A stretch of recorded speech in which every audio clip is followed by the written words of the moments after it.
before my life at SZABIST, actually, I was a professor in the United States. I was a professor of electrical and computer engineering at the State University of New York at Buffalo. I was there for 15 to 16 years. And I think it was at that time that Mohtarma Bezi Bhutto, I don't know how you would address her, I call her Bibi.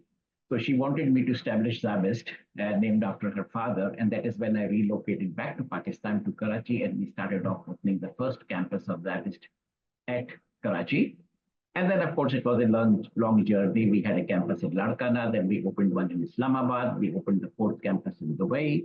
So I was at SZABIST till almost 2009, till she passed away. And then I got an opportunity to move on to the Higher Education Commission.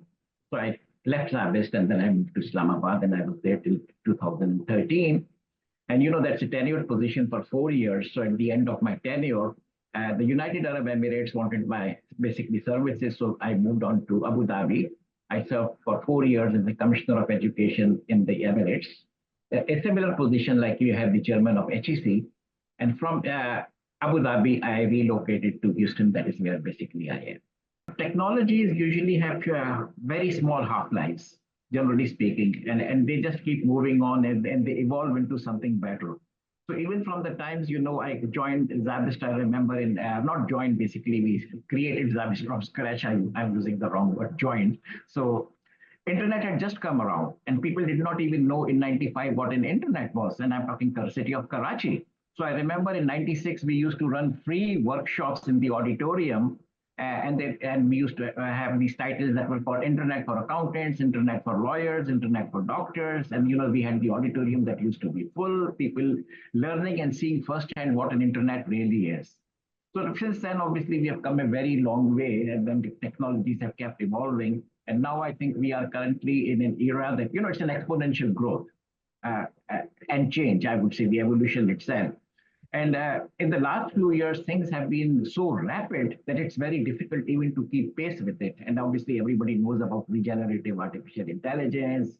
Cybersecurity has become extremely important with all these hackings and threats going on. Data is increasing so much. So you're talking data sciences, you've got data servers everywhere, all over the world. And then there is so much data flowing between left and right. So you're talking 5Gs and you're talking 6Gs. So nothing stops. There is basically no end. There is a technology part, and like you said, there is prompt engineering type of part for which you really don't need to be a technologist or an engineer or a computer scientist. And even I think A-level and young kids can become excellent prompt engineers. And even in the United States, I've seen 18 years old that are making maybe $200,000 a year type of salaries just out of high school. So I think if they can do it, we can do it. Okay. Anybody can do it. Somebody sitting in Noshiro Firoz can do it, and somebody sitting in New Zealand can do it. So yes, it's a cutthroat competition. And yes, we have to be on our feet if we really want to compete in that arena. But everybody can do it. I remember Friedman wrote a book which is called The World is Flat. So today, the world actually is flat. It makes no difference whether you are sitting in Silicon Valley or whether you are sitting in Karachi. Both of you have equal opportunities. I think all these newer fields, I think there is a complete vacuum. There is a dearth of people, there is a shortage of people, and literally that it's not just Pakistan. Every underdeveloped and developing. I was just in Scandinavia, just last in the month of June. I was there for the whole month. I went to Denmark, Finland, Sweden. And even out there, there is so much demand, people wanting, for example, Nokia started off in Finland. But they are outsourcing to East Europe, they are outsourcing to Turkey, they are outsourcing to Vietnam, to Philippines. And I said, well, what about Pakistan? I used to tell those guys, I visited the Nokia headquarters also. I said, well, we have great people, Obviously, for them, English speaking doesn't make a difference because they speak different languages out there.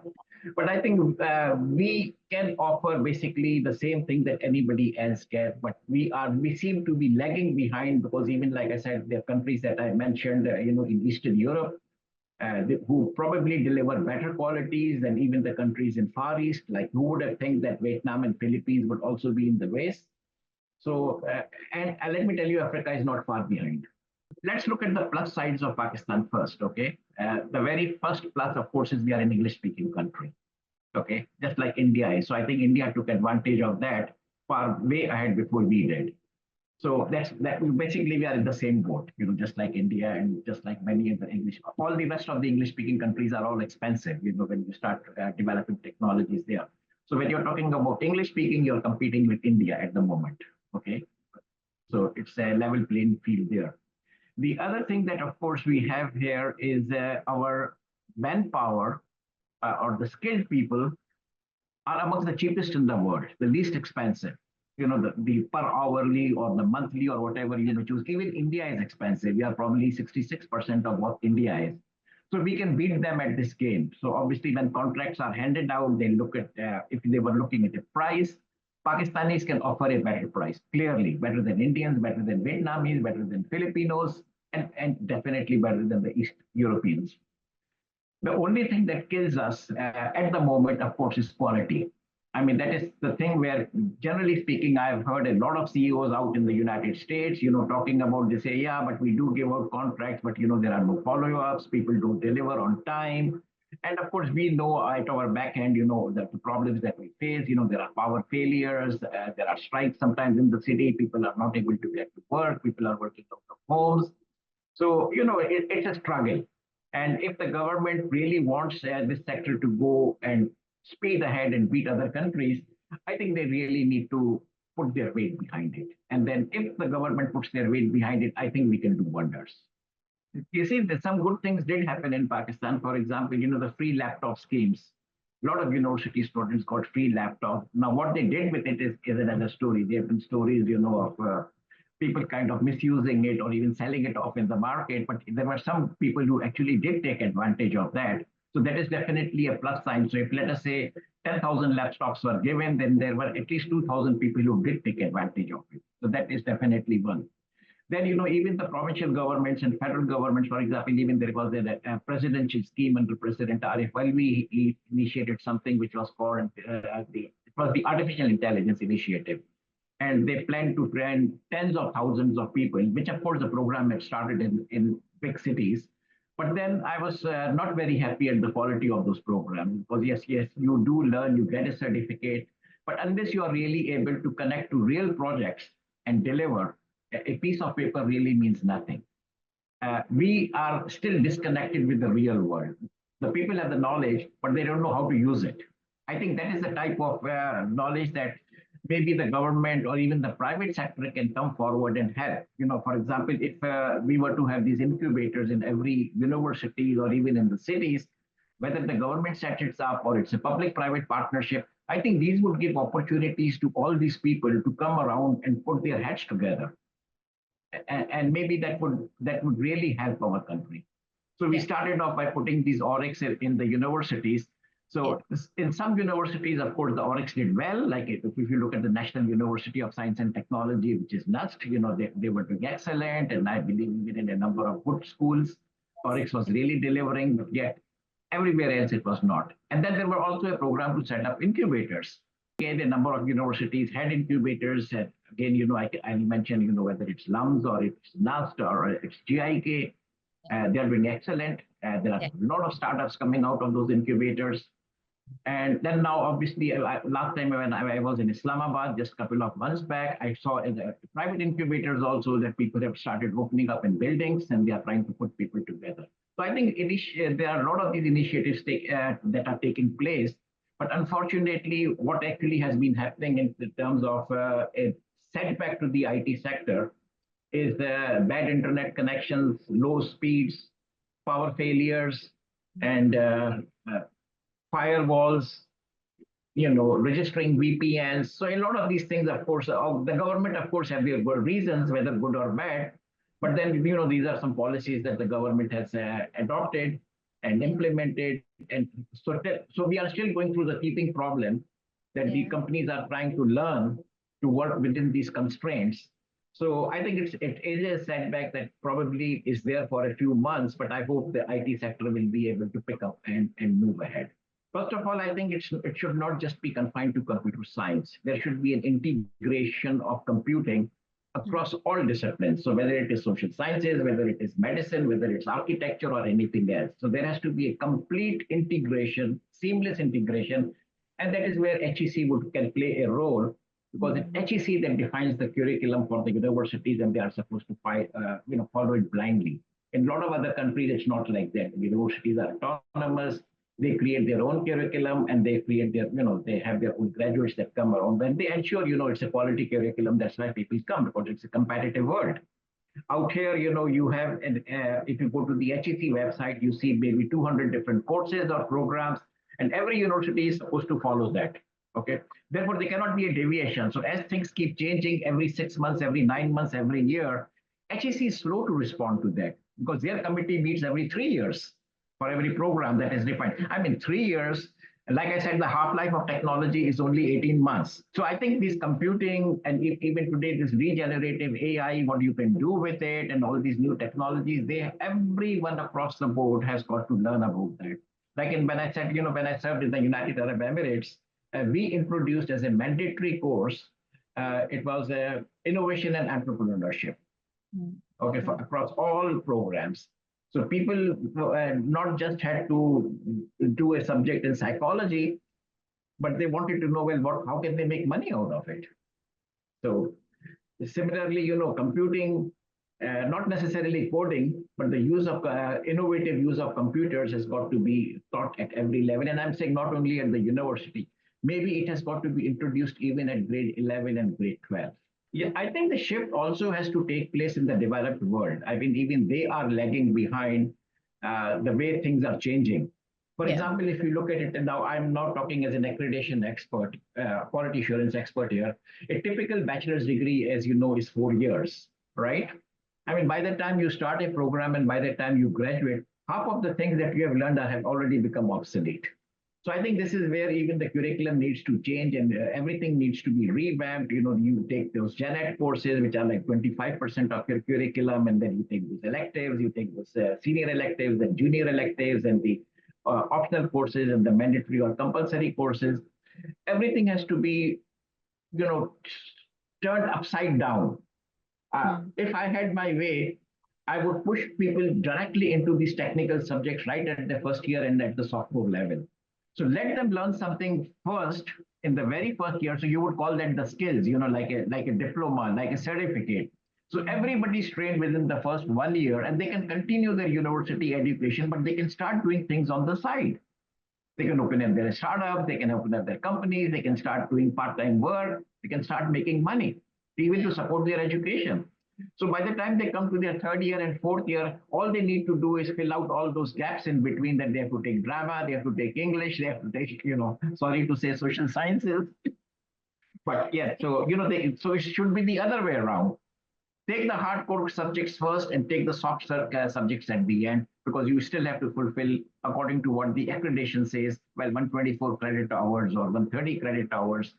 For a bachelor's, maybe 30 credit hours. For a master's, maybe 72 or 42 credit hours for a PhD. So you have to do those numbers. And for me, numbers are not important. I mean, even HEC is old-fashioned, outdated. In HEC, if you graduate in 2 years with a bachelor's degree, they will never recognize your degree. But, we have seen cases from Harvard University that those smart kids get a bachelor's degree in 18 months.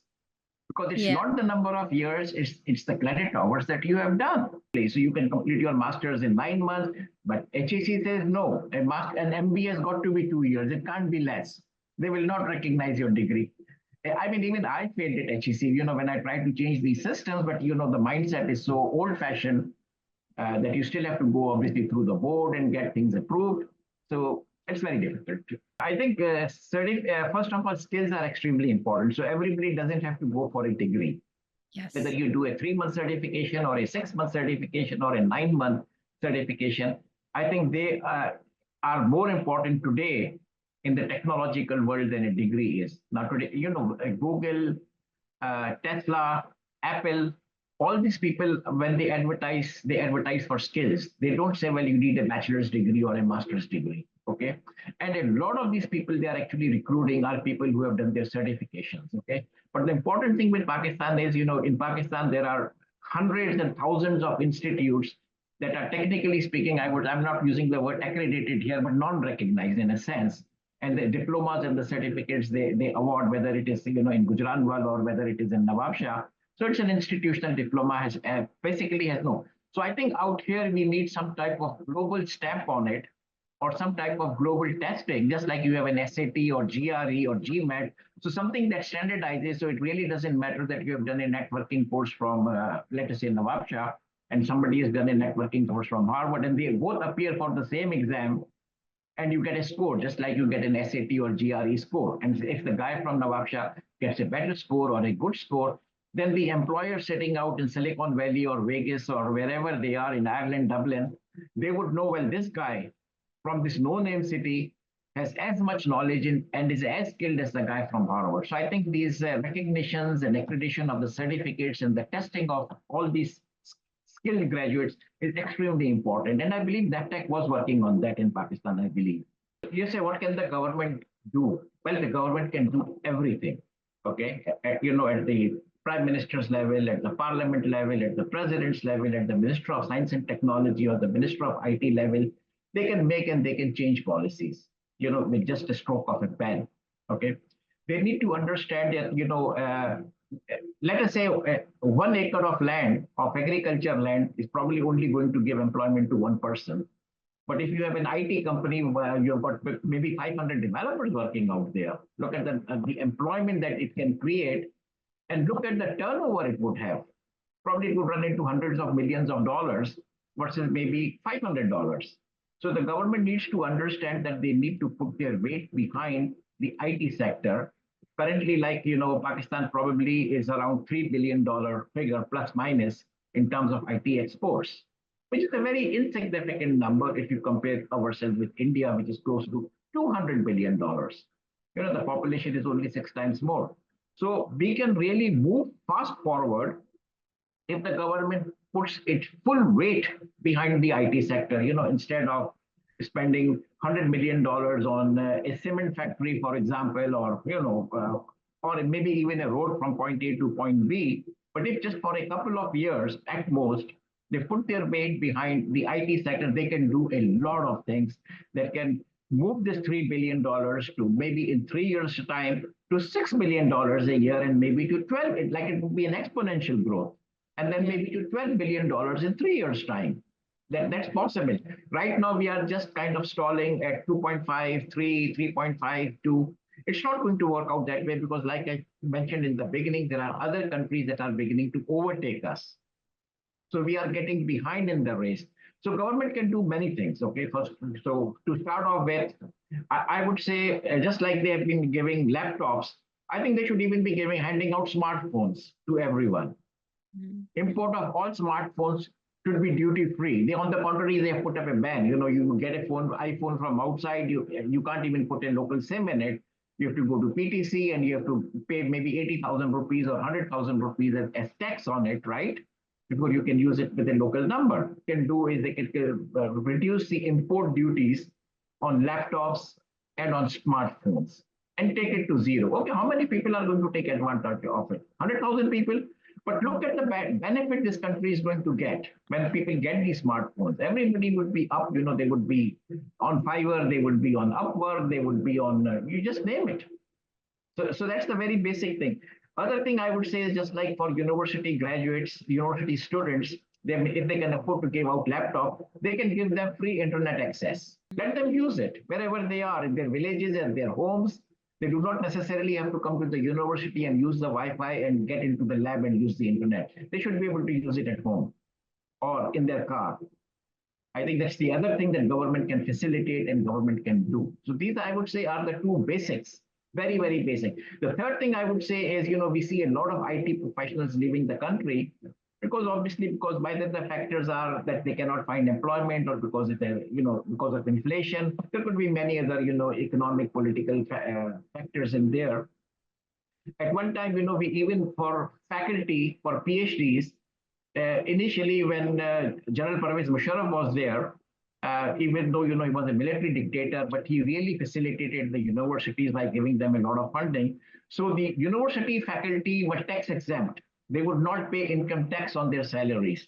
So this was the incentive that a lot of people, even working outside with PhD degrees, they would relocate as foreign faculty or whatever, and they would come to the universities, even for a year or 2 years, because they know they would not, it would be like working in Dubai.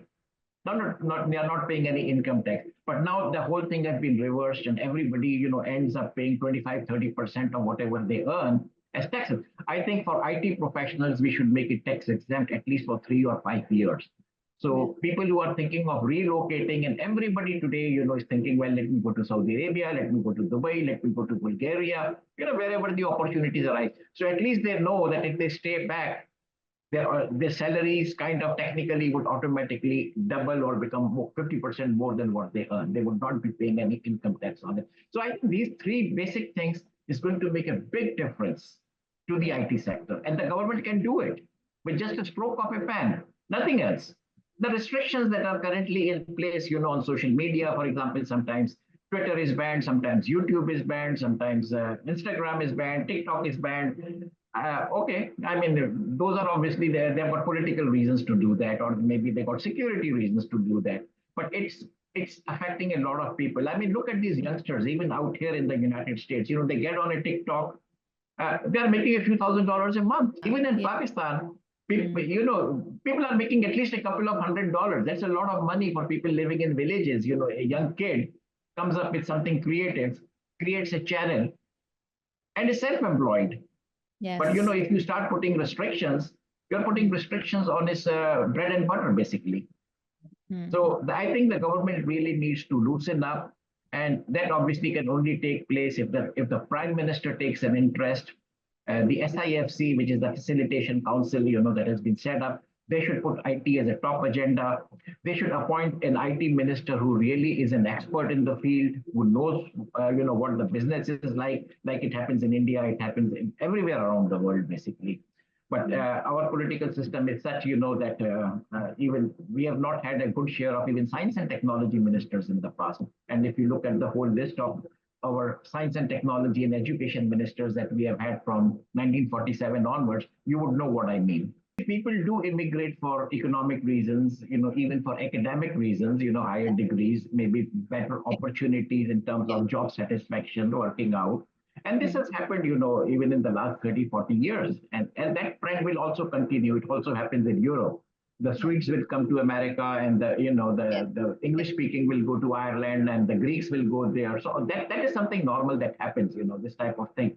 But unfortunately, what has actually been happening in Pakistan, if you just look at the numbers between, and this is according to the Economic Survey of Pakistan, these are not made up numbers in the media, these are official government figures. I mean, the number of people, skilled people who left the country literally doubled from 2022 to 2023. It was like in 20s of thousands to 40s of thousands. Yeah. Now that is something that should be, if it goes up by 5-10%, that's okay. That goes along with the population. Now that means there should be a reason for concern here. And somebody should take notice of it. What is happening? They should actually go and interview and survey these people and find out, well, what are the reasons you have left the country? And you will get all the answers. I mean, I can only speculate. Even I left the country, but I went out to get my PhD and I worked out there. So for professional reasons, I stayed. But when I got an opportunity, I came back to Pakistan. Because there was job satisfaction for me when I was working in Pakistan. So if people even get job satisfaction when they are working out here, then maybe salaries become secondary. But if you're not getting a job satisfaction, you're getting harassment, you're not getting the internet, you're getting power failures, and then on top of that, you're not even getting the money. You think you're qualified, and you agree to take a 50% or 75% cut, but that's about it. So now I do not see a lot of people reverse migrating back from the developed world, except a few exceptions. There are always exceptions. People can pick out a few examples and say, well, wo aaya tha. Even we had a prime minister also who came with a briefcase, just served as a prime minister and left the country again. I'm not talking those type of people, but we want people to actually physically come back also. And they will only come back when they get these opportunities. Now, look at India, for example. A lot of people are returning back because they have created all these technology centers around the country. So it's not only, Bangalore, which is now Bangalore, I believe that's what it's called. So whether it's Pune or whether it's Chennai or whether it's Hyderabad or Noida, they've got so many centers that they have created. Pakistan is still confined to basically Lahore and Karachi. How many people can Lahore and Karachi absorb? I mean, the government again needs to set up these type of facilities in at least half a dozen cities around the world, especially where there exists good universities. I don't see a challenge. I mean, for me, it's a piece of cake. Believe me, it's not a challenge. They can very easily reverse the tides just by a stroke of pen, just a few actions that they can do. That's about it, nothing more. I mean, remember, we used to have power failures even in the past, but the solution was a UPS. People would connect a UPS to a computer, right? So even if the power in your ghar pe or in your factory or your office would go away, the computers would still be working, right? So there was no frustration because everybody would say, well, I have to buy UPS. So everybody was buying a UPS.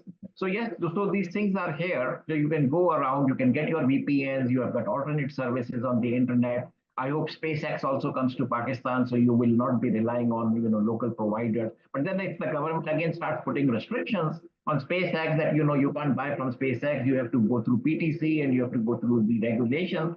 I mean, there is so much over-regulation in Pakistan, it's unbelievable. I set up a company recently in Karachi, just as an example. It was a technology-based company. It took me 2 months, just 2 months to open a bank account. And believe me, in the United States, I have another company out in Houston. It took me less than 5 minutes to open a bank account. It took me less than 5 minutes to open a company online. I didn't even have to go anywhere. I opened it in 5 minutes online. And then with a printout, I physically I drove to the bank. And within 5 minutes, I opened an account. That my company is incorporated. That's it. The government is everywhere. The government has to deregulate. I mean, in the United States, there are only a few departments that the government does. They don't fly airlines. Every airline is private airline. Railways are private, airlines are private, shipping is private. You just name it. But in Pakistan, everything is government.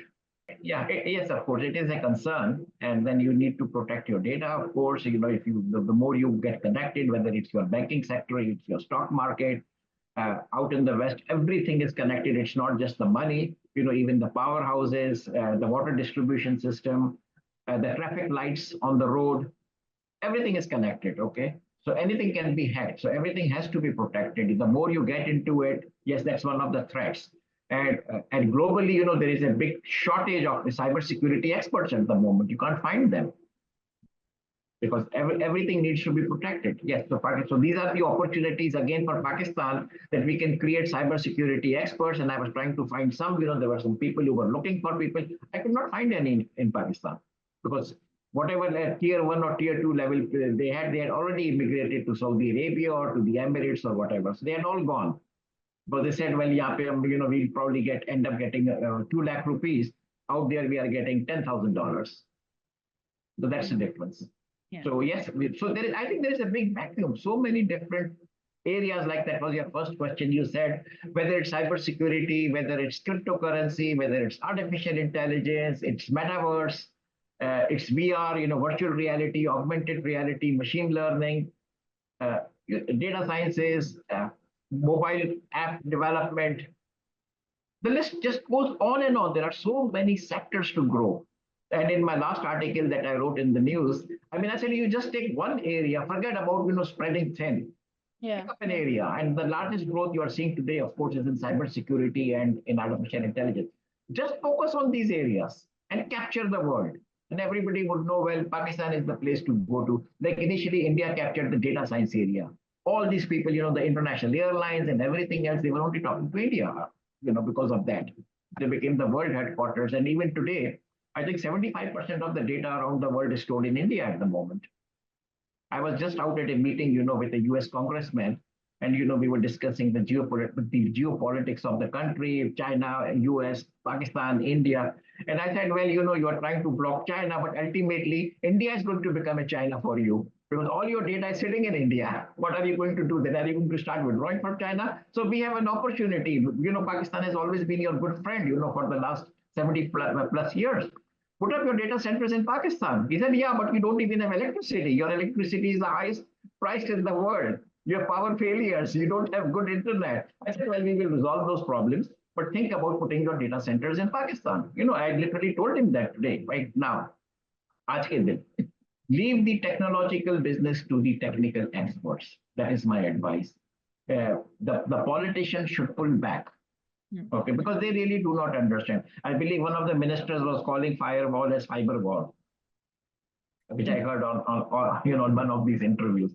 So please, if you do not understand, because technology has moved in so fast, so bring in the experts. You can still have the ministers on top, but even, you bring in, I believe today we had a federal secretary that was appointed who actually comes from the industry on contract. So that is a good move. So instead of having a bureaucrat that became the federal secretary for IT, they gave a 2-year contract to somebody from the private sector to become a federal secretary. Now that I think is a good move. And this is the type of moves that should take place in all areas where you need technical experts. So whether it is education, whether it is health, you name it, science and technology, you need good, professionally qualified, skilled people in leading every single organization.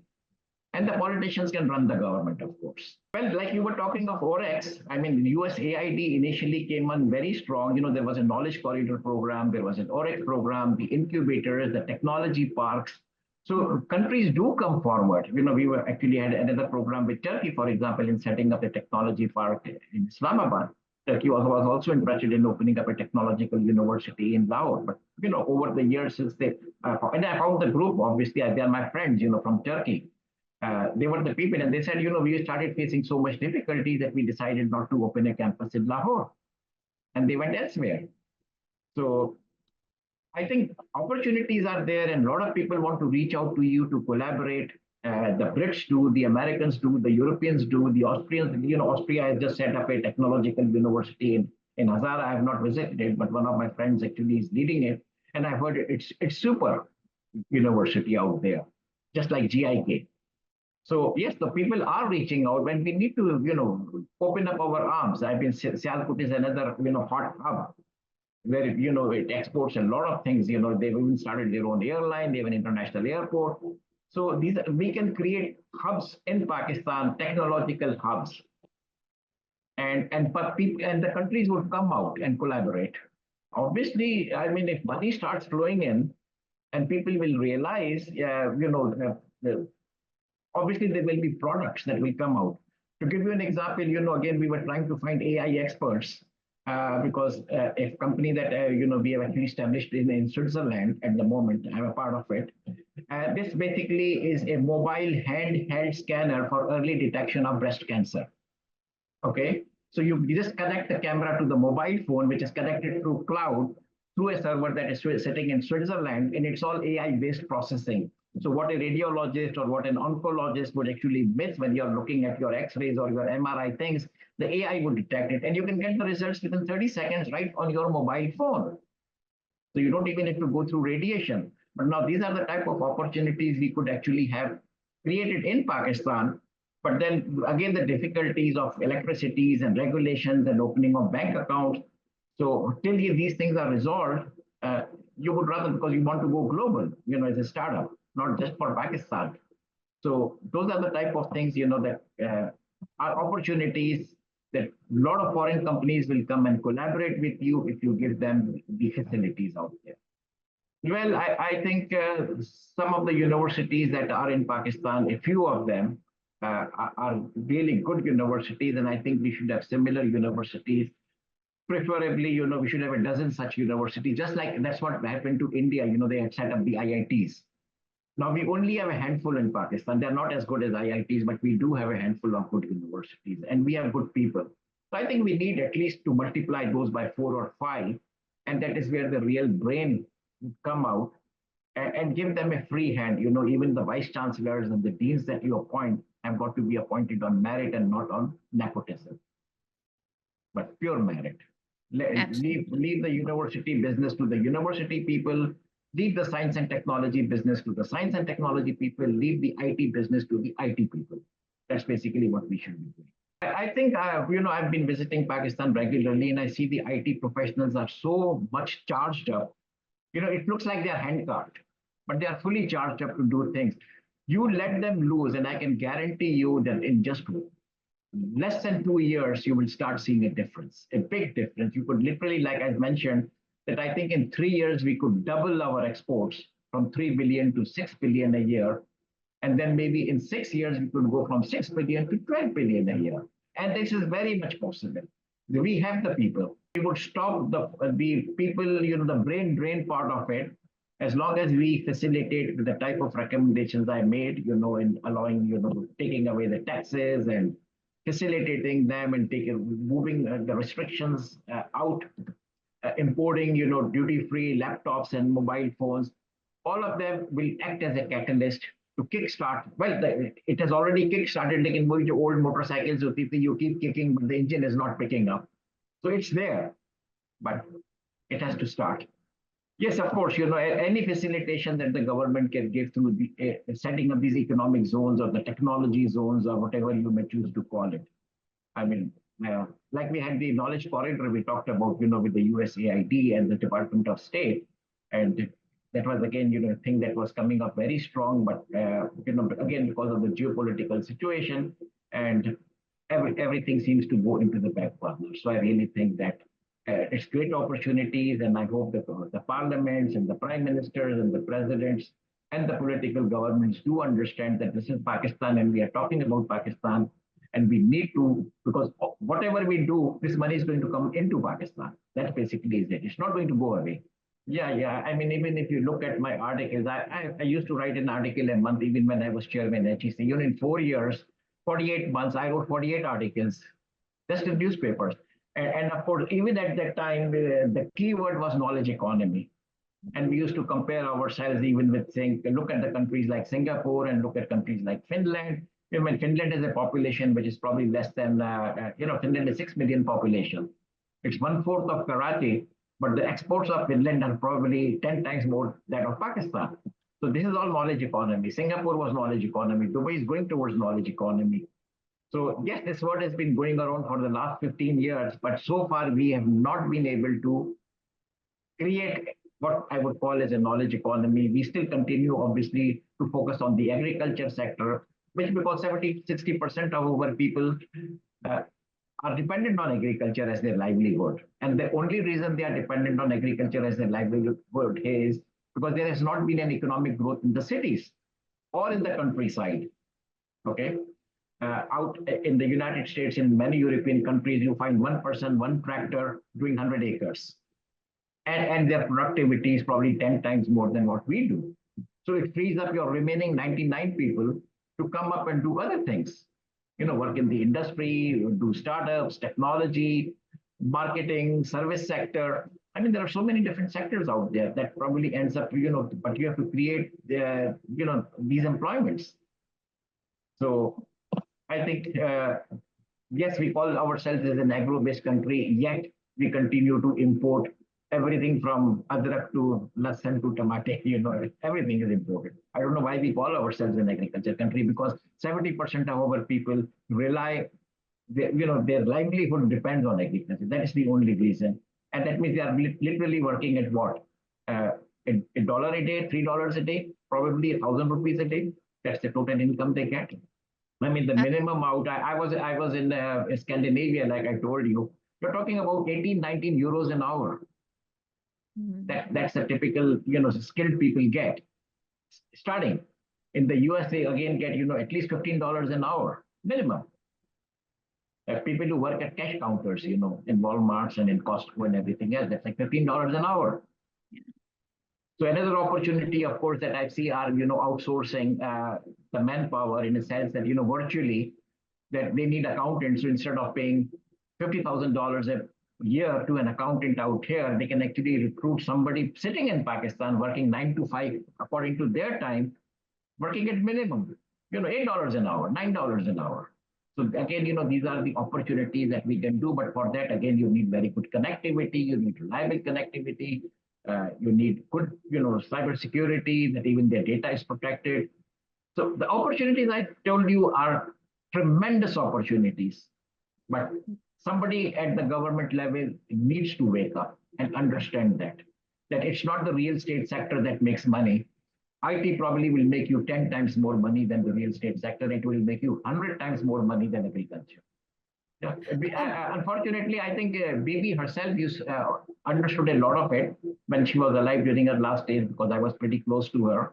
And I mean, she was probably the most IT literate, IT driven person that I could think of as a politician. She would not do anything, without a laptop, and she would always be on emails, and she would be very much interested in the wherever she would go, she would start questioning about technology. And she said, well, inshallah, when I come back to Pakistan, I'm going to introduce all of that. Well, she did come back to Pakistan, but the technology never came. Yeah, it's a huge industry. It has been growing. Even our your company, NVIDIA, which is now basically they're making AI chips right now. They started with gaming because they needed faster processing speeds. And I believe few months back, there is shares were just skyrocketing like anything. That's what people were talking about.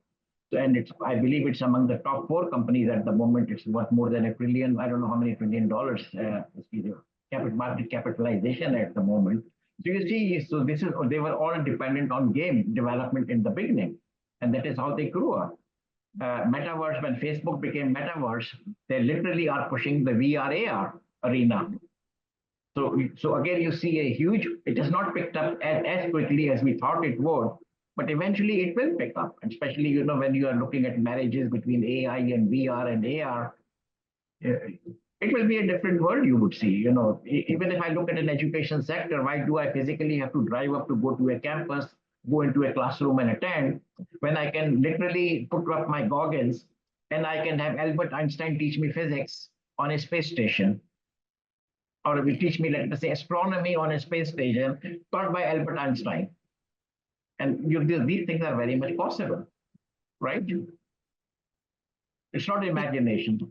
And Yes. because of social media, internet, YouTubes, everybody knows what is happening in the world. People are physically charged up. Either they are frustrated, they either let them loose, let them do it in the country.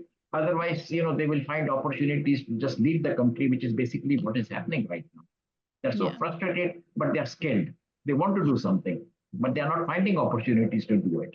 You can open up the centers of excellences in a few good universities. Like I said, but it was not only a center, like look at Dubai. They opened an artificial intelligence university, the first AI university in the world, and they recruited the top brains, from Stanford and a lot of other people. This is basically where their Mastar, which is their science city, was. So we need to set up these centers of these skilled areas, whatever it is, whether it's a center for cybersecurity, it's a center for AI, but do not diffuse it. You can't have AI being taught in Lahore, Karachi, Islamabad, Peshawar, Quetta. So even if you got a total of 10 people, AI experts in Pakistan, you've got 3 here, you got 1 there, you got 2 here, and that's it. Put up a critical mass together of 10 people in one university, create a center and make it a center of excellence. So this is an AI center, that is a cybersecurity center, and the third one is something else. That is the way we should be doing. But right now, our talent is just diffused across all universities, unfortunately. I think people are disappointed, people are leaving, but I say no, please do not rush up, because I still see opportunities. And I think the opportunities will come. If maybe they will not come in 3 months' time, they will not come in 6 months' time, but maybe within a year they will come, because you cannot stop. It's like a train, it's like a runaway train all over the world. You just cannot stop this IT revolution. And it will happen. People will break these barriers and people will start working. So whether these are freelancers or whether these are people setting up IT companies, because we still offer the best to the world. Like I said, we are, amongst the cheapest, least expensive, skilled labor. We have English speaking. So all we have to do is facilitate the other restrictions that we have, and we will just take off. That's about it. I think this is self-development. Whether you call it continuing education, it doesn't have to be mandatory. It is a drive, it is a passion that you want to learn. So you feel like, look at us. When I graduated from engineering in Pakistan, we didn't even have calculators, would you believe it? We were using slide rules. Okay. Calculators came, then the mainframe came, then the desktop came, then the smartphones came, and then these technologies came. But we had to keep pace with it. Even when I was a faculty at the State University of New York, I was an assistant professor with a PhD, right? There were no desktops. There were mainframes. So the first time the desktops came, the university actually had workshops, and they were called computers for faculty. And then everybody was asked to introduce some, just like I told you about the entrepreneurship and innovation. Everybody was you have to use some element of computing or the use of computers in their course, whatever course it was. So even if it could be an assignment that you had to type on Word and submit at that time, even that was acceptable. But you have to reorient yourself. So right, yes, we've got a lot of smart kids out there who have graduated 8 years ago, 9 years ago, and yes, new technologies have come in the meantime. I think the drive is in with them, the passion is with them. They can keep learning, they can keep pace with it.